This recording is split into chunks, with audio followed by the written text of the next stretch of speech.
Hi, thanks for joining me and welcome to the Business Unplugged show, here to hold your hand at every stage of your personal and business growth.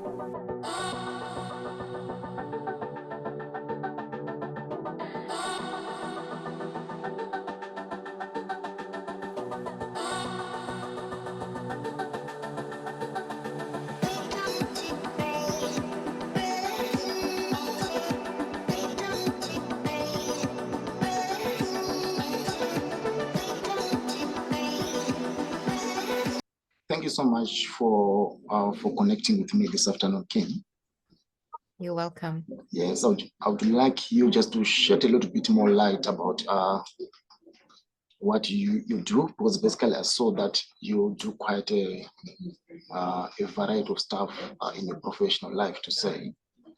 So just like to know your journey, how you get started, the executive plans or niche that you serve, and so forth. Okay, it's very interesting, Blessing, and I think this happens to a lot of human beings, well, the people that I deal with, and if I look at my own life, is we have an idea of something that sounds interesting to us and valuable and important. And for me, it was teaching. Okay. So when I was at school, I thought, okay, I like the idea of assisting people and seeing transformation taking place and imparting knowledge. And the only frame of reference really that I had was the word teaching, because I thought that is the only thing you could do. Yes. So, yeah, that's where my journey started. So I went into teaching and I qualified as a teacher through the University of Pretoria. And I went into the practice of teaching and I thought, this is maybe it, but it's not totally it. I didn't feel that satisfaction on the inside. And while at university, and then while I went into my first practicals of teaching, I actually realized it's something else I'm looking for. Okay. And it took me a lot of research and school fees to realize that it was more training of life skills and transformation skills, and for human beings to understand their neurology, stuff like what prevents us from achieving, what is blocking us, what are our belief systems that get in the way. Okay. And I started writing material and manuals, and based on my own life, based on what I observed, and based on the stories that other people told me. And that was really blessed my gliding into what it is that I do today. Okay. So when exactly did you transition into business? Like full time? After varsity, I did what a lot of people do, and that is I applied for a job because I wanted to buy my car and I wanted to invest in property.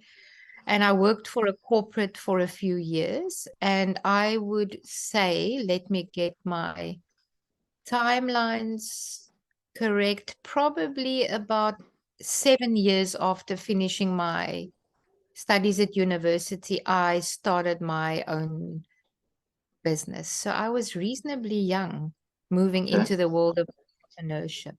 Yeah. Okay. So like which year exactly can you say that's when you really ventured full time into business? I would say close to 2000, full-time, my own business, my own company. Wow. That's a long, way back to say. Yes, it was. And it was a very interesting journey. Before that, it was a little bit of my own business, contracting out to corporates, but full-time in what I do now, which is training and educating and certifying international NeuroCoaches and mentors, and supporting coaches and mentors, and building my own brand. I would say it was around about then. Okay. All right. I think I would like us to talk a little bit about this. So you focus on training mentors and the coaches. Am I Yeah, right? I focus on training and qualifying and certifying internationally qualified coaches and mentors in neurocoaching specifically. Okay, all right. So basically that's your market. Yeah, so what is interesting is there's really two parts to what I do outside of my own personal brand, where I'm a keynote speaker and a facilitator. Yeah. We have the NeuroCoach and Mentor Institute, which is the one business unit. And the NeuroCoach and Mentor Institute has got beautiful programs and certifications where we certify and qualify coaches and mentors with a strong element of the neurology. How does the whole being work? The neurology, what are our belief systems? How do our emotions? How do we do our thinking? How do we do our doing? So that's the one business unit. The other business unit, Blessing, is the NeuroBusiness Institute, where we go into companies, entrepreneurs, entrepreneurial businesses, macro businesses, corporate government, and we take coaching into the businesses. So we teach individuals in business to become internal coaches and mentors, but we also Okay. have beautiful programs where we work with leaders and managers and pretty much anybody in business, and we coach and mentor and train them. All right, all right. No, that's much clearer now. That's much clearer. So if I can ask, since you get started with this, what can you say was your biggest challenges that you've been facing? Getting fit for the landscape of business. Hmm. My own fitness levels. And I say this to so many leaders and entrepreneurs. If we get fit for the game, Yeah. we will play the game differently. Okay. If we understand the rules of the game of business, if we understand the people playing the game, if we understand ourselves and we understand our fitness levels, mentally, emotionally, physically, we will be able to deal with the challenges differently. So it was really blessing the areas where I was not fit as a business person, as an entrepreneur. That were my biggest challenges. It was my own lack of fitness, if that Okay. makes sense. Yeah, it makes sense. I just want to know if you can shed a little bit light on how you were able to address some of those challenges. I have a little formula. So Okay. let me share the formula that really worked well. And it would be great if anybody else makes sense of the formula and uses it. Okay. First of all, I started using a word and an energy, and the word was fascinating. So let me explain. Right. When something happened that wasn't that cool or that good or very challenging, I would sit back. And after I've worked through my emotions, I would say, fascinating. Okay. What is the message here? What is the lesson? Okay. Where am I unfit? And I would take what we call a dissociated view, and I would actually watch myself playing the game, or I would watch myself in that situation. Does that make sense? Yeah, it makes sense. I'm following. With fascination, I would watch myself and say, what happened there? Yeah. And I would document that. And I would say, what was the situation or what was the context? How was I playing that game? Where was I unfit? And what do I need to do with these areas of being unfit? Now, you may realize what I did there. I did not firstly blame life or blame somebody else or blame something else. I first went inside and I watched how I was playing the game and where I need to get more fit.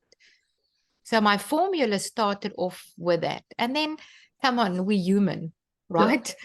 Somewhere we want to blame because it really could all be something or somebody else on the outside. And then I would go there. I would say, all right, who am I dealing with? I know about the circumstances. And then I could address that a bit more rationally. But I first went inside into myself and say, what did I not realize? What could I have done differently? Where am I not fit? And then I would go to the outside and I would deal with those things and then find ways to get fitter for this game. Maybe Okay. life skills, maybe conversations. Mm. Yeah. All right. No, that's understandable actually. So you are seeing the inside of you, then take it from there. First. Okay, that was first. All right. So if you have to do, if you have to start again, what can you say can be able to do differently? Oh, I would integrate in all my decisions. I would integrate my head, my heart, and my gut equally when I make decisions. I would listen to my gut more and bring my gut message into my heart and my head, which would make me a wiser person. Yes. Okay. Okay. So basically, to follow your gut, that's what you're saying. To follow my gut equally with my heart and my head. All right. Okay. So everything should be in sync. Absolutely, because I teach this to my clients that wisdom comes from multiple perspectives. So wisdom does not only come from the heart that is dominant or the head that is dominant or the gut. Wisdom comes from all three these perspectives. I'm sure you can relate to that. No, I Let's can look at relate, our yes. lives. When the heart is sometimes dominant, it's not the wisest decision. When we only look at facts, it's not always the wisest decision. But wisdom comes from integrating all three of these. Of course, of course. All right, all right. So when can we learn more about you, Kim? If you have to read more about what you do, if you have to conduct you, how can you direct us? What could you learn more about me? If you want to get in touch with you or to read more about what you do, Ah, okay. yes. I didn't hear that. Blessing, you can contact me personally, anybody on Kim at kimeverett.com. Let me spell that. Kim at KIMEVERITT.com. That is my personal brand email. But if you would like to get in touch and read more what our companies do, you can Google the NeuroCoach and Mentor Institute or the NeuroBusiness Institute. Otherwise, contact me and my office can send anybody any more information. All right, perfect. Thank you so much, Kim. I think, would you like to share something else? Probably I forgot to ask you something. Yeah, maybe. Let me share this. Yeah. So as a trainer of neurocoaches and as understanding how the neurology works, blessing, every human being has got incredible power and potential from a neuroscience perspective. We can achieve anything we put our minds to. So I want to leave you and your followers with the following. Why don't we? Why don't we act on our dreams? Why next year do we have the same aspirations? Why do we not achieve our goals? It's one or more of the following things. It's our fears, of which most are manufactured, or we inherit them, by the way. Our belief systems that are limiting us. Okay. And at times, an unprocessed emotion of stuff that's happened in our lives or that we've seen from our parents that we have not processed. Those are the abundance blocks that stand in our way. It's not that we can't. Okay. Those are the blocks. And if we are prepared to look those in the eye and say, let me deal with you, my fears, my limiting beliefs, my unprocessed negative emotions. You and I and anybody else out there can achieve whatever they put their minds to. Thank you so Find much, yourself Kim. find yourself a mentor. Mhm. That is why we are there. Thank you so much, Kim. Thank you so much. That was so much Thank you for valuable. the opportunity. I appreciate your Thank you. time. I appreciate your time.